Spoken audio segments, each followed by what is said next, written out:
Hey, welcome back to RamZland. Today I want to show you the Triboelectric Levitation of clear plastic tape. Check this out. In this investigation, I'm using a special UVC light, 2 clear plastic cups, and clear plastic tape. Okay, so the first step is take a piece of tape and put it on the table. Just like that.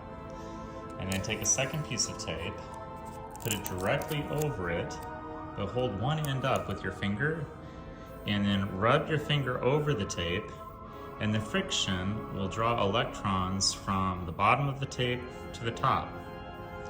And once it has that negative charge, just pull the tape off and stick it to the ends of your 2 cups. So it makes like a little bridge, just like that.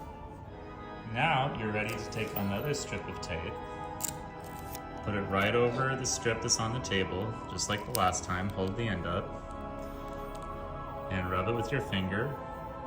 Again, that friction is drawing electrons to the top of the tape. And peel off that tape, and then you're going to hold it over the tape between the 2 cups to see if it levitates. So here you can see both pieces of tape have a negative charge. The piece of tape that's stuck to my finger has the adhesive side pointing up, and the tape that's stuck to the cups has the adhesive side pointing down. But you can see a really strong repulsion there. I like this investigation because it is an easy way to illustrate the triboelectric effect, and certainly the triboelectric series, where by using friction, certain material has a tendency to gain electrons and become more negatively charged, while certain material has a tendency to lose electrons and become more positively charged. If you look at the left side of the chart, you'll see that hair, especially rabbit fur, has a tendency to lose electrons and gain a positive charge, whereas on the far right side of the chart, right there in the middle, you'll see Scotch tape in parentheses. That has a tendency to gain electrons.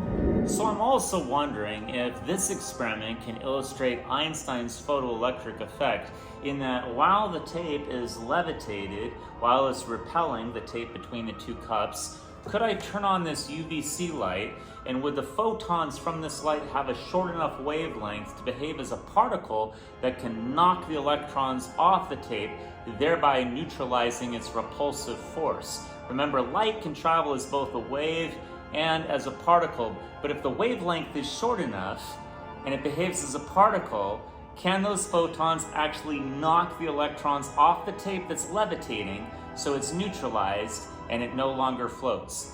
Let's find out. Okay, here again we have strong repulsion. I'm going to turn on my UVC light, get it close and see what happens. Oh, yep. Look at that. It just knocked those electrons right off. Amazing.